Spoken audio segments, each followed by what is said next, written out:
No, this isn't happening. I'm sorry, you think you're at some other panel. If there are like 7 people in the, get up here, all of you. No, I'm not kidding. That's weird. Imagine, there aren't enough people here to merit you being all the fuck way back there. Come on, you two. You two cool hair. This is this little team of folks. This is fun. We did it. We cleared it out. I didn't even go out last night. I went to my friend, do you guys know the movie Trick or Treat? My friend Mike Doherty wrote it and directed it. And he does this thing where he turns his whole house into a haunted house. And then it's like me and, are you filming?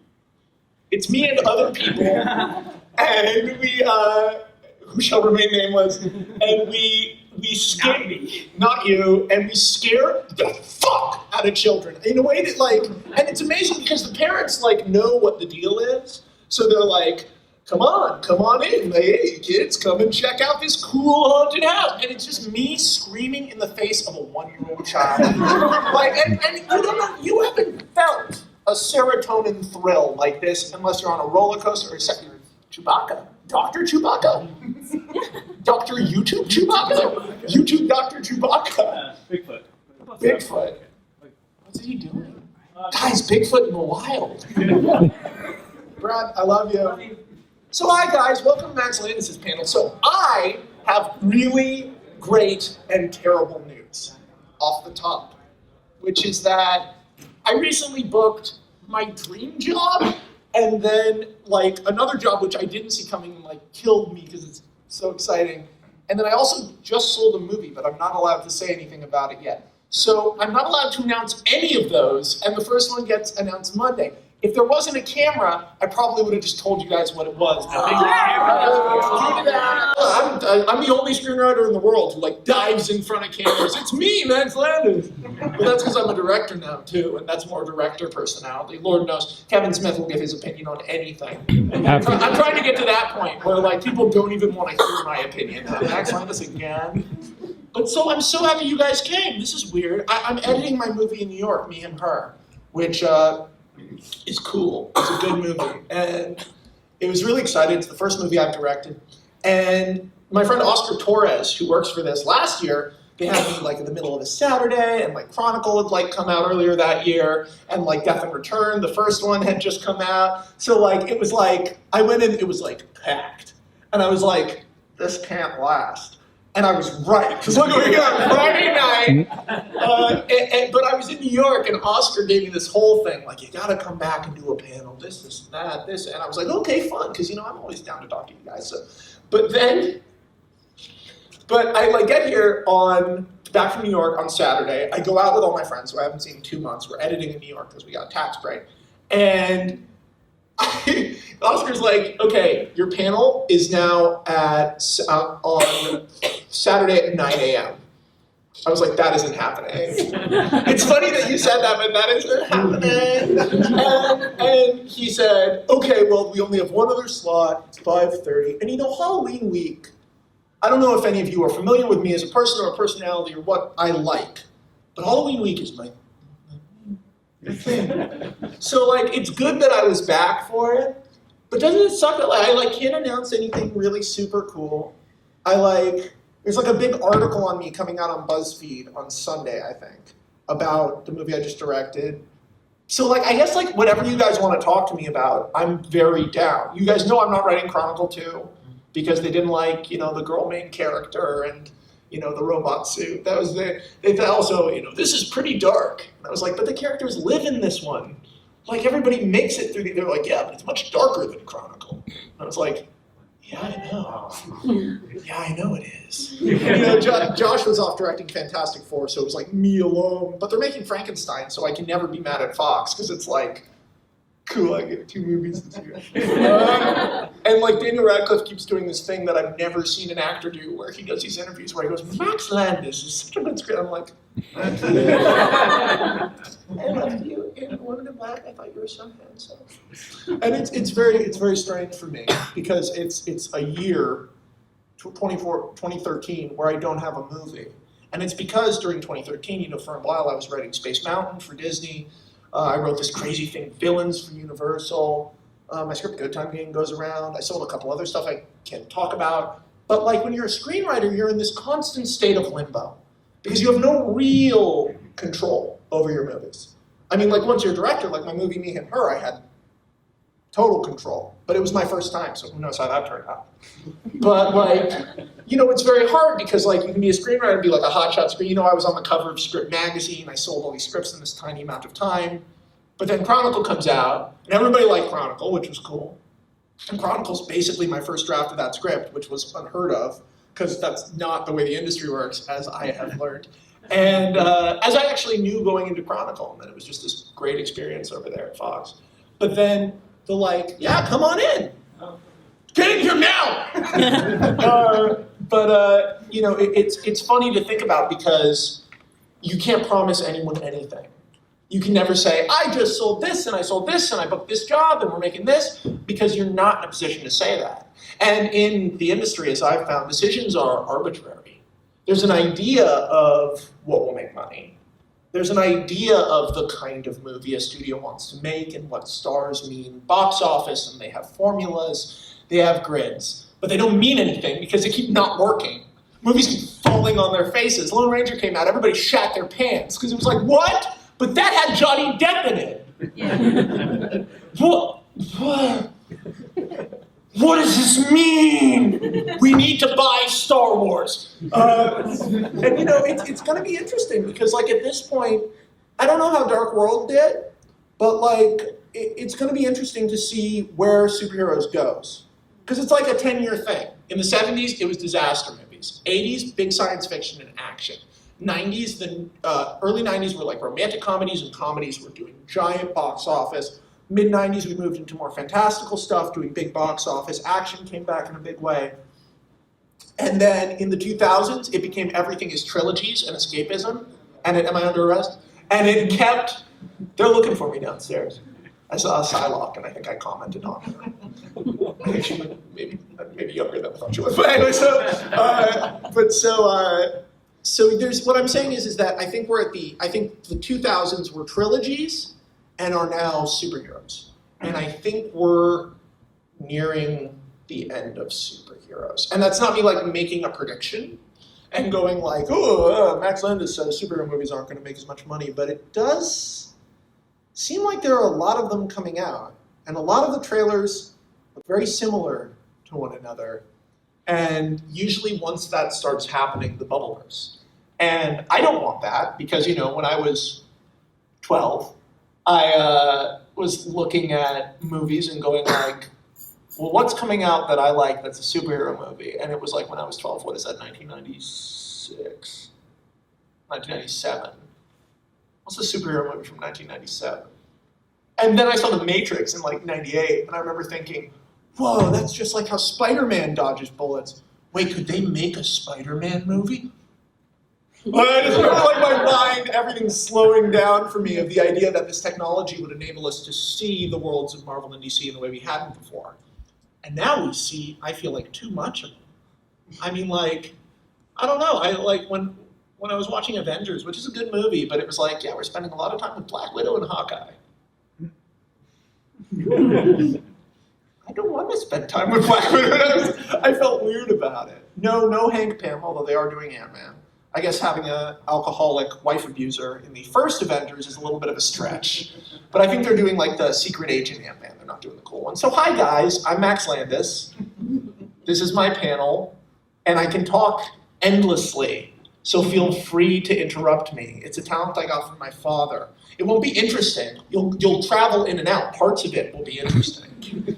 But like, I can just go. If you let me go, I will write a novel out of my mouth. Like, it's bad. It's like, and the fundamental problem with me as a person is that I'm a big listener when people are talking, which people don't do because I never shut up. So if you guys have questions or things you want to know about or anything, I'd be happy, because otherwise I'll just ramble, because I can go right now. I've had like a weird day. Last year at my panel, it's funny because this is a reflection of where I am in my life. Having like a smaller group of people, Friday night, I'm not out drinking, I'm not trying to get on a party because it's a big reflection of where I'm my girlfriend last year at this time, if you were to take the narrative leap to call her my girlfriend, which I will, whether I would admit it at the time or not, was like a eternally optimistic, super poppy comic book fan, really cool and funny blonde girl who's super happy and like always energy and like wants to go out. And then my girlfriend right now is a like punk, extremely cynical, super, super smart, intense girl who like can go out, but it would be more fun if we just stayed in and watched horror movies. And I feel like that's who I'm becoming. I feel like this is me as an adult, is this panel. This is where I'm going, because you have to keep in mind also I've lived in New York for the past 3 months. Like, I've been editing a movie. I directed a movie? What the fuck? Like, I actually did that? I remember, like, when I was a little kid, I would go to set of my dad, and of course they weren't, like, I wasn't, like, going to the set of Three Amigos and, like, Coming to America or anything. I was going to the set of Beverly Hills Cop 3 and The Stupids and, like, movies like that, and I remember thinking, like, this seems hard. Fuck this! And just having no interest in it. And then I thought, writing is fun and easy. I'll get heavily, heavily into that. And then I wrote a movie and I was in a meeting and they were like, this is a really weird script. And I was like, yeah, right? And they were like, yeah, you're gonna direct it, right? And I was like, yeah, what? Yes, of course. Yes, will you buy it if I direct it? It was sort of, it was that vibe. And then of course, like also this year, I've done the 2 weirdest things that have ever happened to me. Like happened to me this year, which is I saw Man of Steel and I got bummed out. And I made a video with Joe Dante because I was doing that Trailers from Hell thing. Have any of you guys seen my Trailers from Hell thing? They're fun. They're me like talking about movies, if you're like into that. If you're into hearing me talk, which I can't imagine you would be, although you are here. I talk about movies and I'd just seen Man of Steel and I was like, I know how Superman is supposed to be. And so like I was talking to my friends and going like, Superman shouldn't be like that. And they were like, who cares? And I was like, me. And so I recorded this like 8-minute long thing of just me talking about why, Man of Steel is a beautifully made movie, but what my issue with it and a lot of superhero movies is, which is that it's become about spectacle instead of character. And there's a sort of, people always get mad at me because I say Chronicle isn't a superhero movie. I got into a very ill-advised debate with James Gunn at Morrison Con, where I come off like a total tool because I was drunk all year Morrison Con. I was lucky I wasn't on LSD. But like, I got into a debate about whether or not Chronicle was a superhero movie, and it isn't. It pretends to be, but it's more like, it has more in common with Carrie than Spider-Man. And it's sort of me riffing on that because when a studio hears superhero movie, they hear, and you guys don't really know this, but it's sort of a formula. We meet the characters, we meet the villain at the beginning, superhero gets their powers, fun and games, they play with the powers, villain arises, they find the costume, they try something and they fail, then they try something and they succeed and they win and their personal problem is resolved alongside the narrative problem of the villain. And, I really like when superhero movies don't do that. Like, that's why this has gotten me some strong responses, but my favorite of the Marvel movies so far has been Thor. Because it was like, what the fuck am I watching? They just did it. They were just like, yeah, Asgard, they're aliens, Anthony Hopkins, the director's Kenneth Branagh, fuck everything. And there was just this feeling of just such indulgence, and it didn't feel like a superhero movie. Although you could feel the studio creeping in. Natalie Portman plays this character. You need the comedy character. He has to be a fish out of water because it's such a weird character. People won't relate to it. And maybe they're right, but it's funny because that really went to Z. I have this saying where something goes all the way to Z.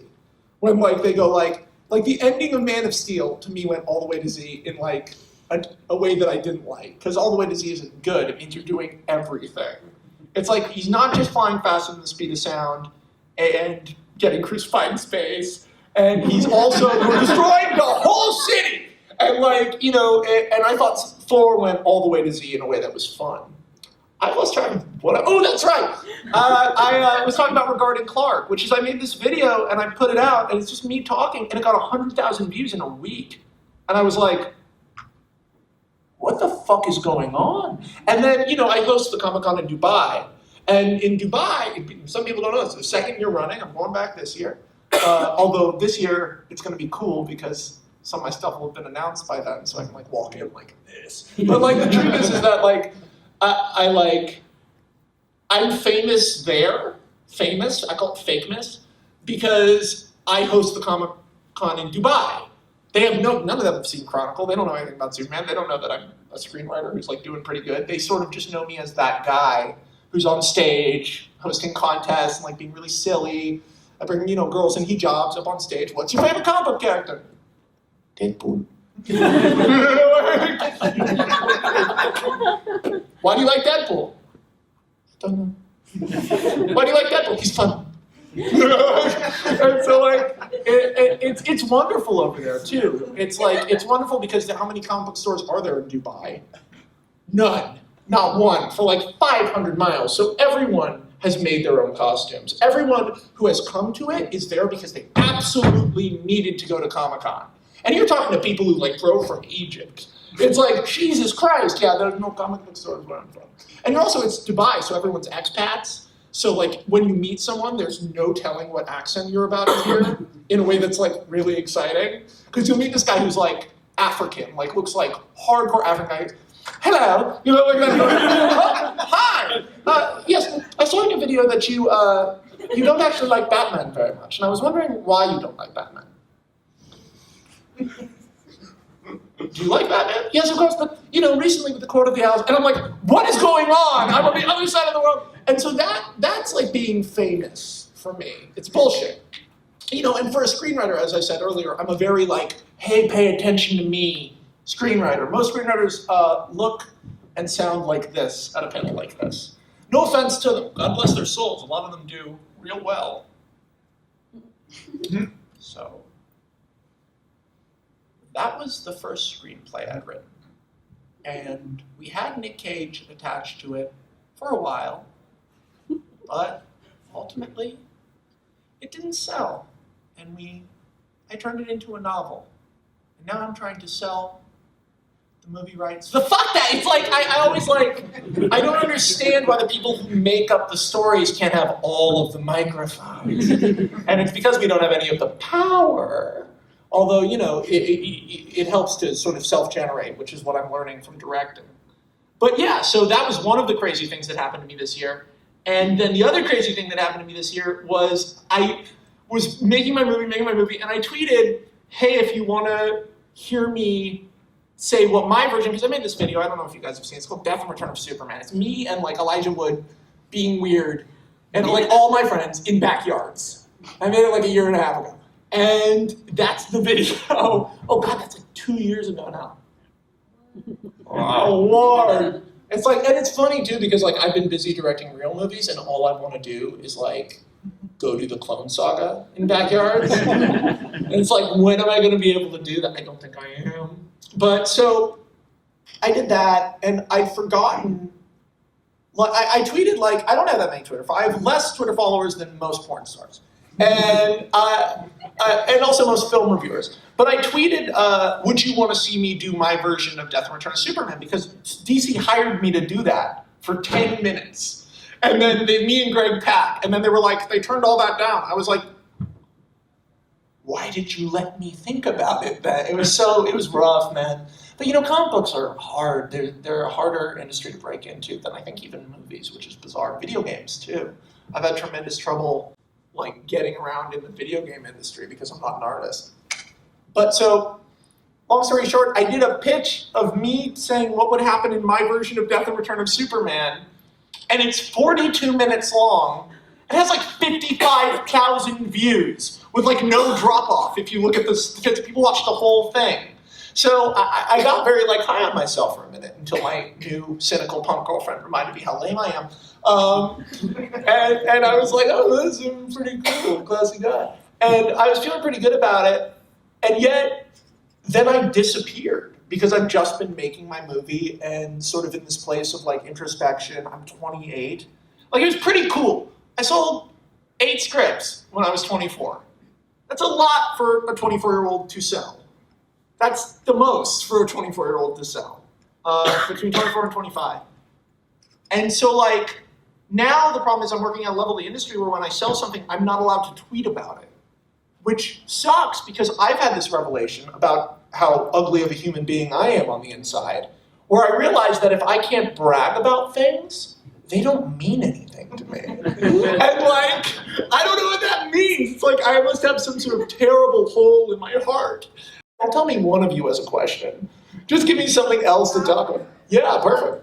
You were, during your Nerdist interview, you talked about a sort of like Captain Hook prequel. Yeah, Mayweather. You took us through this whole story. It was really great. I didn't even do the whole story. I didn't talk about what happens to the saboteur. Oh, really? Well, what happened with that? Mayweather? Anything happened with that? And tell us the rest of the story about the saboteur then. Well, no, I just made that up for fun. You need to understand, I have a cool ability, and I've had to accept that it's an ability, and I don't have any shame about it, which is that I can make up a movie that sounds pretty cool really quickly. I don't have all the bones of it, and God knows I probably couldn't write it, but I can pitch it real quick. Like, quick. And it's not necessarily a great movie, but it does sound like a real movie. Have you ever had one of your friends, that's my talent. If I have a talent, other than being able to talk forever, which is not it's a curse, it's that I can do a cool thing where I make up a cool sounding movie really quick. And the biggest problem is that a lot of my pitches, because I'm a total fanboy, I'm like completely, a lot of my pitches are like, well, if I could take this property and do whatever I wanted with it, how would I do that? Except for they're not properties I own. Except for then last year, I came up with one of them, and I thought, that could be a property I could get. And it took a year, but I got it. Is that something you can talk about? No. But remember that I said this now. And it's funny, the room will get bigger. But the funny thing is that, like, even that, like, when you get your dream job as a screenwriter, who the fuck knows how many people are going to replace you before that movie gets made, if that movie gets made. Studios replace you like, they don't give a fuck. I mean, like, if you're J.J. Abrams, they give a fuck. But only J.J. Abrams is J.J. Abrams now. And, you know, the rest of them are guys who are brought in to fix things. There's a really interesting culture of $1 million a week screenwriters who I occupy a very specific level at the industry. If this is the top, and this is like horror indies for $100,000, I'm like here. Because I'm not such a big screenwriter that I can like, but I think I'm the only one who's where I am. I think there are like 80 people above me and a gazillion people below me, and I'm sitting alone making YouTube videos and getting shit out on my feminist website. So it's like, it's like a weird, I occupy a weird space as Max Landis. But Mayweather was something I made up to show how to pitch a film. It was, if you guys don't know what it is, you can hear it. Someone took it and put it on YouTube, which made me really happy. It was a twist on the sort of Peter Pan mythology, although now that you know that, it'll be less cool. Actually, it's still pretty cool. But I just sort of did it as a joke on Nerdist. And what happened to that? After I pitched it on Nerdist, someone tried to buy it. I pitched it, the episode came out, 4 weeks later, I had meetings about it, like, hey, we know everyone's going to be trying to buy this. No.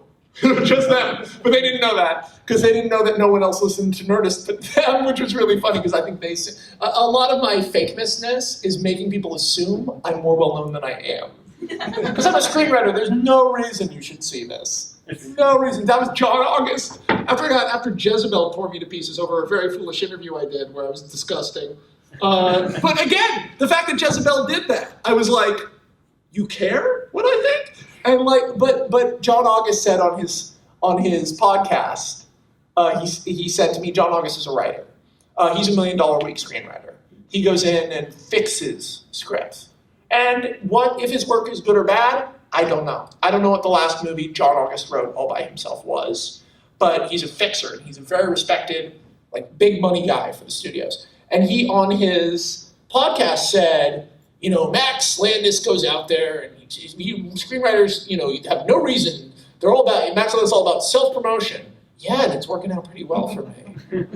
So, but, and yet he's saying this on a podcast. So it was like, it felt like Sinead O'Connor talking to Miley Cyrus. I was like, man, what are you doing? Why are you giving me advice? Who cares? The only reason you have my name in your podcast isn't because you care about me. I mean, I'm sure John August is a lovely guy, but he's not looking out for me. He just has my name in the podcast because everyone's searching me because they think I'm sexist. You're just clickbaiting me. You're Miley Cyrusing me. And it felt really cool that happened. I was like, oh, thanks for the advice, buddy. Like, who knows? I'm a very hated guy, like, just generally. But yeah, so that's what happened to Mayweather. Dude, that's my brain. Is just a million things happening at once. Mayweather will never be in movies, but if they were, one of my favorite things I would have revealed in them, which is pretty cool. For those of you who don't know, Mayweather is a pitch that I did. You can hear it. It's Max Landis' Pitch's adventure movie. And it was cool because it's Captain Hook. It explains how Captain Hook and the pirates of Neverland ended up there. And they're completely sympathetic, and you feel really bad for them. And they're really complicated characters. And Pan and the Lost Boys are more like flying Lord of the Flies and extremely dangerous. And Pan is a manipulative sociopath who reminds James Mayweather, who he calls Hook, after Mayweather loses his hand saving a child. He calls him Hook, but he reminds Mayweather of his son who died while he was off at sea as a naval commander. They're also not pirates. They're just in a pirate ship because they're on a secret mission. But they're like nice people. And they're just terrorized by these kids. But one of the things that I really wanted to reveal at the end, because the first movie would be the origin of Captain Hook. Second movie is Peter Pan. And it's Wendy and the Darlings get brought in, except for they're kidnapped. And the reason Peter wants Wendy is because she can break realities. The fact that she could come with him, she can break through reality to get to Neverland. She doesn't know this, except when Captain Hook sees these people, he asks them, you know, like, what year are you from? And they're like, you know, 1937. And he's like, well, I got shipwrecked in 1791. It's only been a year in Neverland. And he figures out that a year in Neverland is like 100 years in the real world. And that's why Peter Pan won't leave Neverland. Because he got stranded there initially, and that's why he takes the Lost Boys to keep him company. And they don't know that their parents are long dead. They think they can leave Neverland whenever they want. But Peter knows that he's trapped there. And that, you know, the longer time you spend there. So, of course, the third movie, when they leave Neverland, it's 2014. You know, it's like the crazy pandemonium. You know, it's like, it's a cool idea. It's, you know, movies that are separated by 100 years. I don't know. That was my favorite idea in that, except that I also really like the idea, in that Neverland is a place that exists outside of chronological time. Just in general, I love ideas like that, which is funny because I don't watch Doctor Who. Although Karen Gillan is a cool person. I can't get into it. Power Rangers, weirdly, is like it's almost like a little kid version of Doctor Who, isn't it? It reboots every year, all new characters, all new Zords, different stuff, same ideas.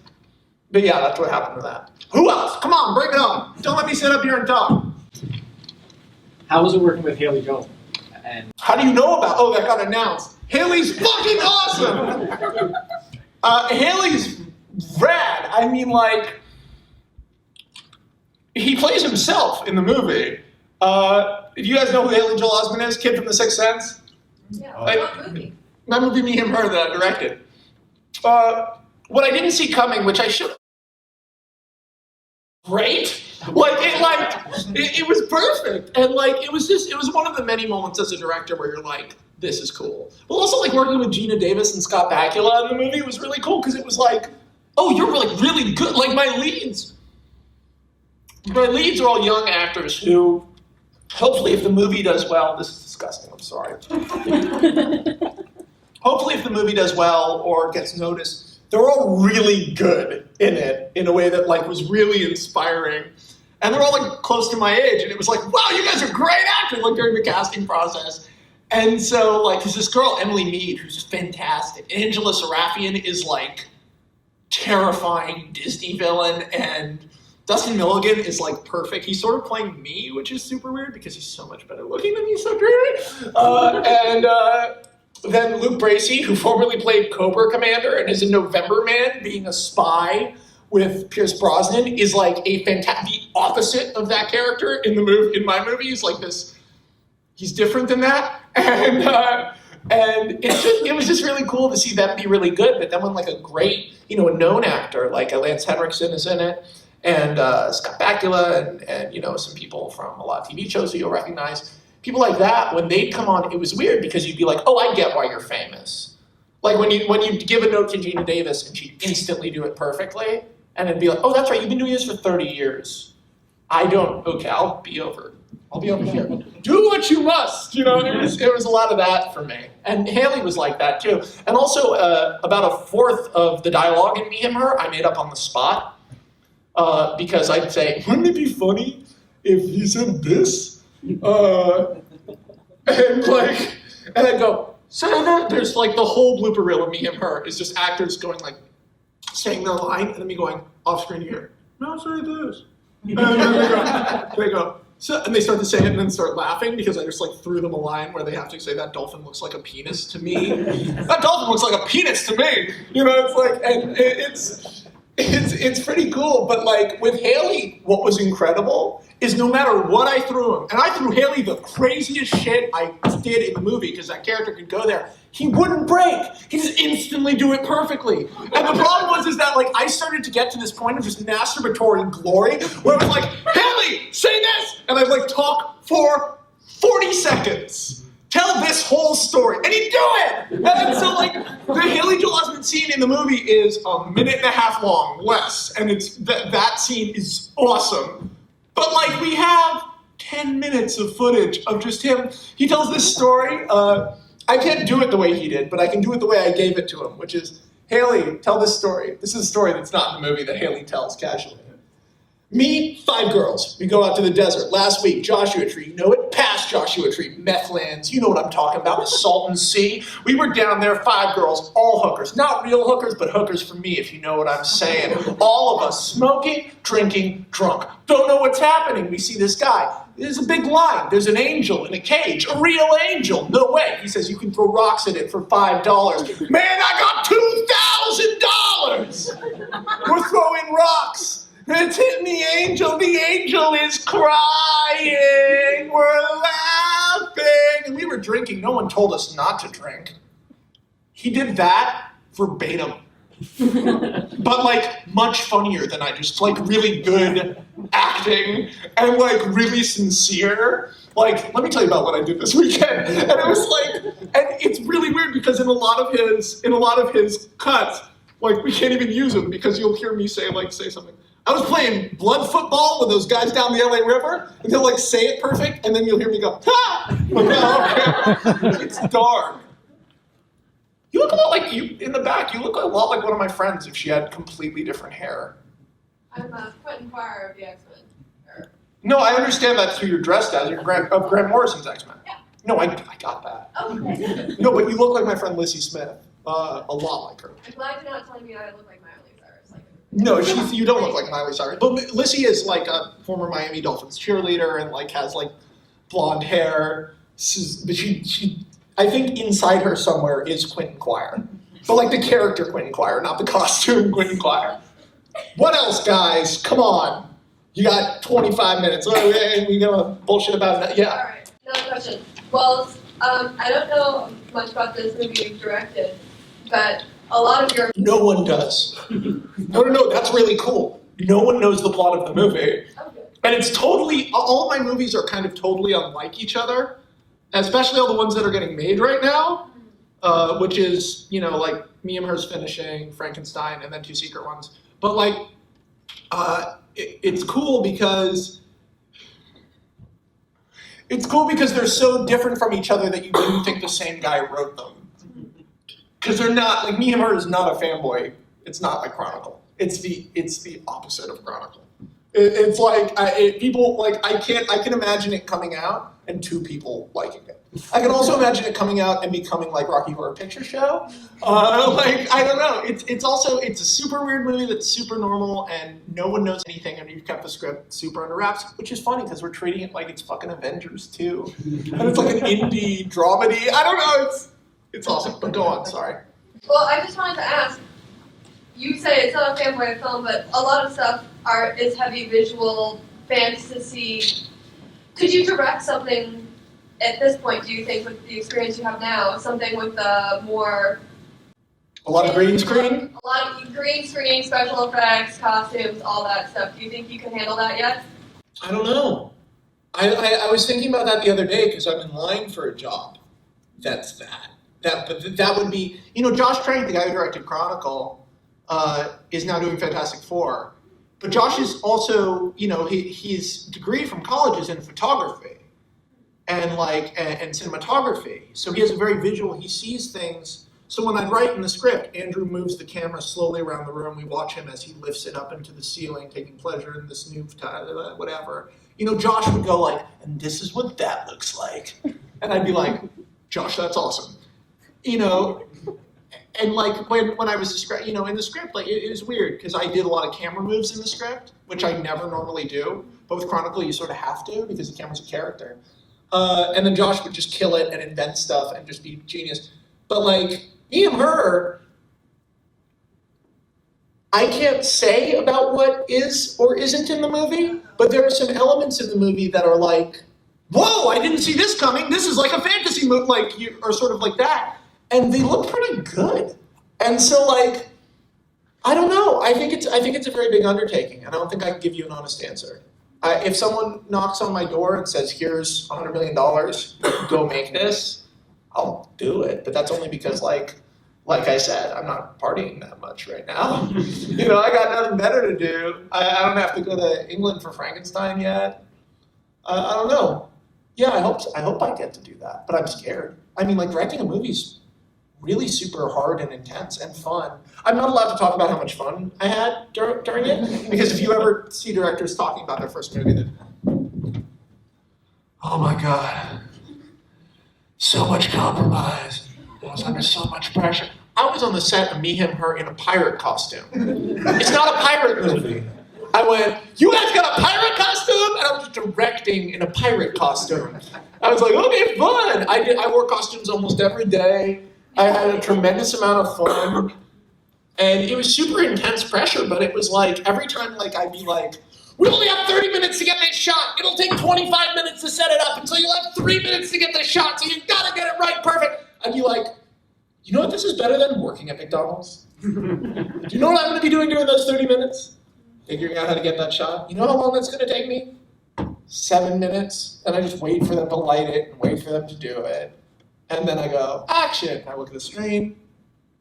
Oh, that didn't look perfect. Can you do this and this and this so that on the screen it looks like the movie in my head? Yeah. Or no. If it's no, I go, okay, can you do this? They go, yeah. There was never 3 no's. And so and it was, it's a small budget movie, but well, relatively, it's not a small budget. My friend Jason Tross is a director who makes movies for $3,000, $4,000, and they look like they cost $1 million.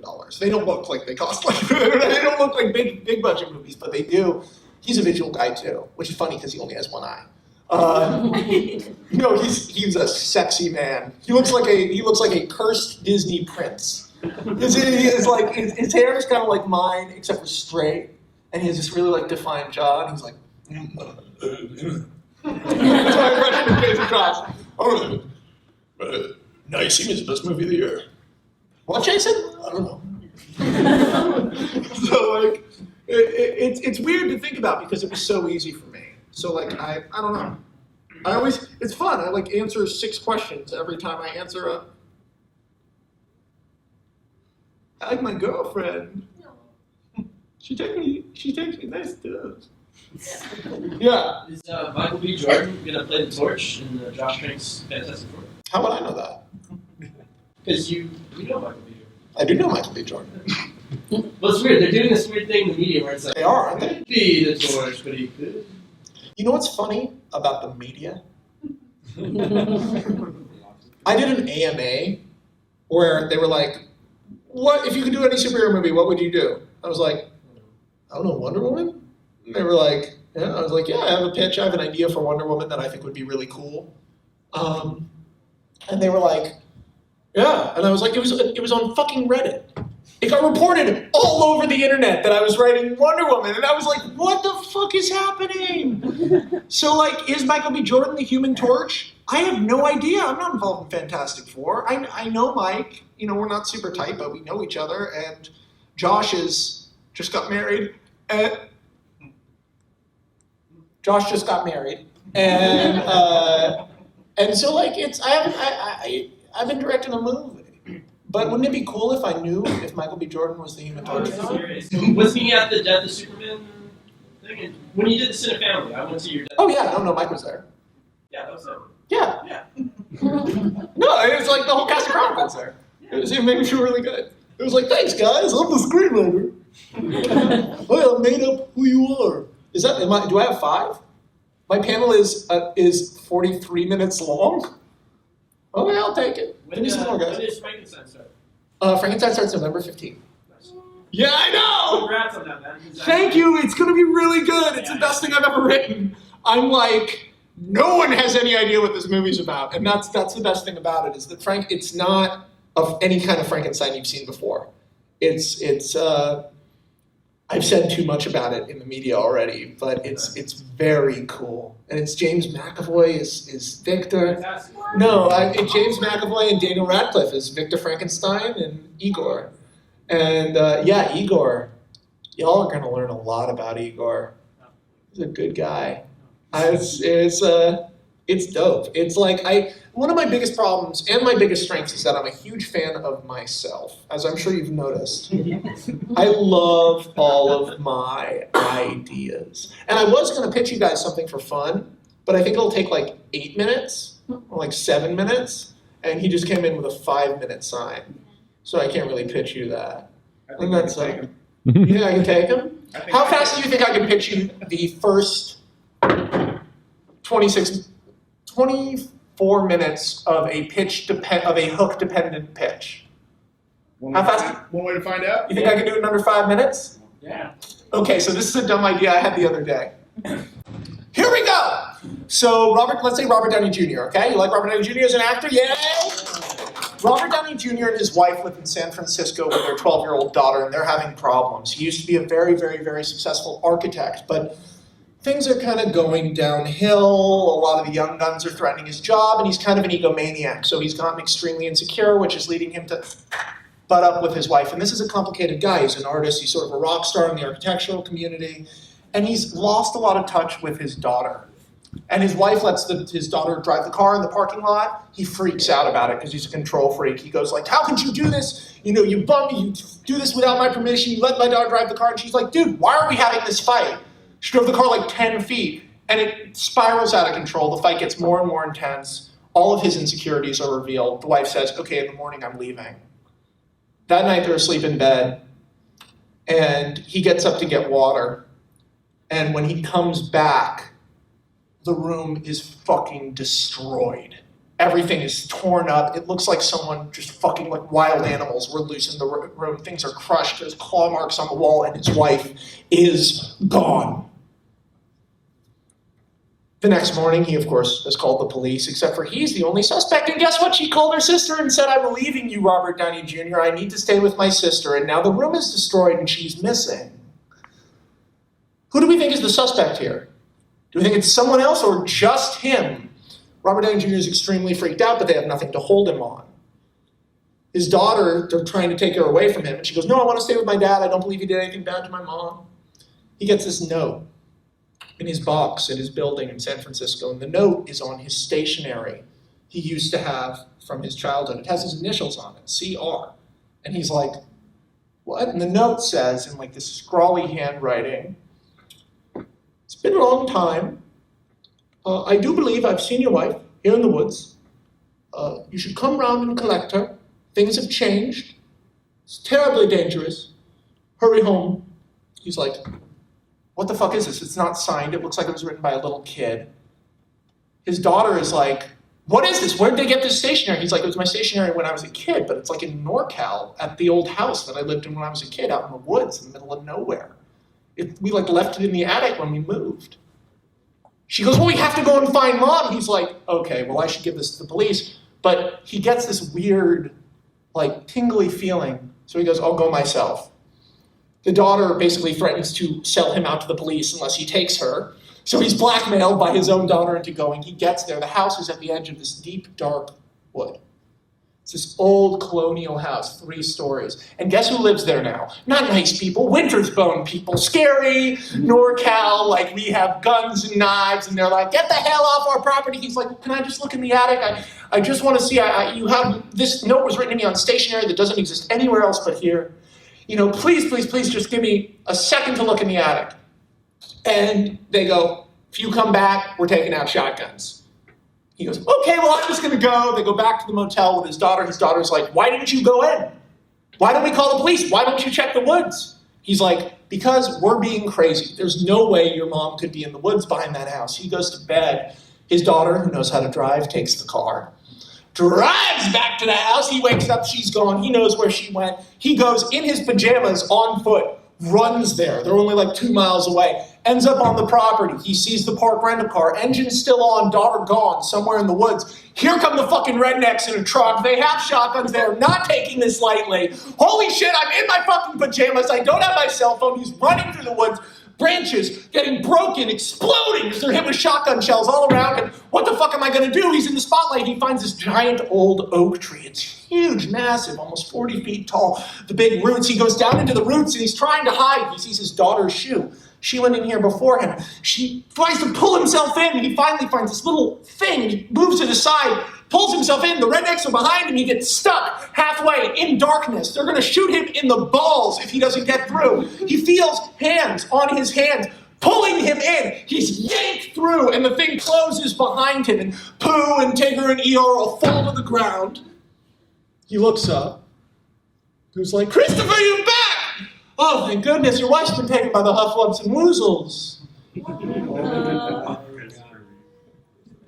Christopher Robinson, 100 Acre Wood, Narnia-style adventure movie as a guy reconnects with his daughter on a road trip in the otherworldly playland of his youth.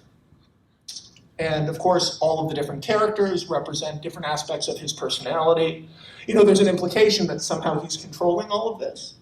Because, you know, Pooh represents how nice he is. Eeyore represents his depression, self-loathing. You know, it's all that. And the Hufflumps and Woozles are his anxiety. And back in the day, he'd just go out into the woods. But as an adult, he had a lot more anxiety. And they've gotten a lot bigger, a lot meaner. I think that'd be a pretty cool movie, right? I don't know. That's an idea I can't do. That must have been more than 5 minutes?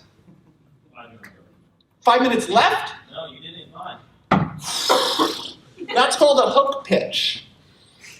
You essentially say everything up into the hook of the movie. And you can only do that with properties, really, because you just connect it to what the property is.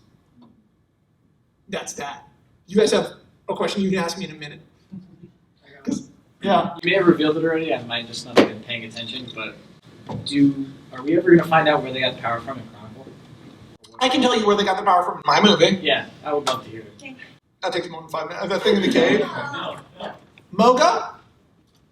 I had this idea very early on that whatever gave them their power in Chronicle should be something that is ultimately kind of mundane.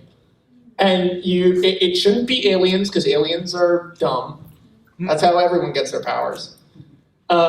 It shouldn't be the government, because that's dumb too. It should be something that you just never think. So, massive, omnivorous, geodesic organism. In the Archaean Age, when there was lava all over everything, the Earth had no surface. There were giant organisms, sometimes as big as a half-mile wide, that were essentially just crystalline rock formations. They couldn't think, really. They were almost like a form of algae. They were massive. And the way they would move and propel themselves through the lava was electromagnets. So these things never died out. But, you know, during the Archaean Age, we found remains of them over the years, but we can't identify what they are. They look like rock formations. You can't tell that they were alive ones unless you look and you dissect it. But so these things, as the Earth crust got formed, got moved further and further and further and closer to the core of the Earth that we know almost nothing about. So there are they're not even endangered. There are hundreds of millions of these giant crystalline organisms living near the center of the Earth. Now, they don't really need to feed much, but because they're from the Archaean Age, when protein was everywhere in minerals, they still sort of are omnivorous. They eat plants and meat. They don't eat rocks. So to feed, there's none of that down the bottom of the Earth. They burrow tunnels up to the surface using electromagnetic manipulation. Once they're there, they burrow a tunnel up. It's usually at the bottom of the ocean, although it happened once in a place called Roanoke, Virginia, and it didn't turn out well for the people there. And it's happened a couple of times. It happened, one of them broke Earth at a place called Roswell, New Mexico, before dying of old age and crashing to the ground. In fact, almost every incidence of UFO, supernatural, or paranormal events can be tied back to these things that live near the center of the Earth. They're animals. They can't really do anything. They're like big dumb crystals, and the way they eat is they burrow a hole up to the surface, and they put out sort of this radio wave that mammals and higher life forms hear, usually fish, because they're at the bottom of the ocean. And 3 humans heard one of them. The humans in Chronicle are then drawn to the hole. You go into the hole, and it turns you into a telekinetic drone. You can then manipulate electromagnetic fields, which would allow you to move anything, although it would cause an intense strain on your brain, nosebleeds. But you're essentially a drone, and your job is to go and collect food. And you're connected to the other drones, except for the one in Chronicle was very, very old and very, very sick. And it died during the drone making process. And 3 kids ended up with telekinesis, who should have just been absorbed by this thing at the end of its feeding period. And they ended up with telekinesis, and things went pretty shitty for them. And we never find this out we don't find it out in Chronicle 2, although we see it all dug up. But in my fan fiction for my own thing, in Chronicle 3, another one of them shows up and gets an entire town of people. Except for if an entire town of people were drones, it's now World War Z is out, so it's not as cool. But can you imagine a swarm of flying humans? Flying zombies? And so it was sort of the idea that Matt in the 3rd movie would have to contend with another one of these things having come up. It's the one that killed the one in the 1st movie. We do the Star Wars thing, where in the 1st sequel, you deal with all these other problems, and then in the 3rd movie, you deal with the Death Star again. I wanted to do that again. And Spider-Man sort of did that too, but they couldn't decide if they wanted to do Green Goblin or Venom. But I thought it was a really cool idea. It led to a lot of very cool concept art, but who knows what Chronicle 2 and 3 are now, so I couldn't tell you. But that's what I made up for the thing. And I made it up because no one would ever fucking guess that. And by the way, everything I just said is a lie. These creatures never existed. Nothing like this has ever existed on planet Earth. But I thought, wouldn't it be really funny if, during a Chronicle, we were, getting hustled through a hallway by a government guy, and someone was like, "What's the thing in the cave?" And he goes, "Okay, during the Archaean Age," and he's, trying to tell you this really quickly as other shit is happening, and you realize, oh, what was in the hole doesn't fucking matter. All that matters is what happened to Andrew, what happened to Steve, and what happened to Matt. And all of that sucked. That's what was in the hole in Chronicle. According to me, although now I'm just a fan of Chronicle, so who knows. I'm gonna get out of here because this guy, look at how angry wait, pause. Everyone look at me. Everyone look at me. We're gonna do these 70s body snatchers. So I'm gonna go like that and open my mouth really wide and go like that. And as soon as I do that, all of you do it to him too. No. Try that again. All as a unit. Okay, you ready? Okay, you ready? You gotta do it hard too. Oh, okay. That was good. That was good.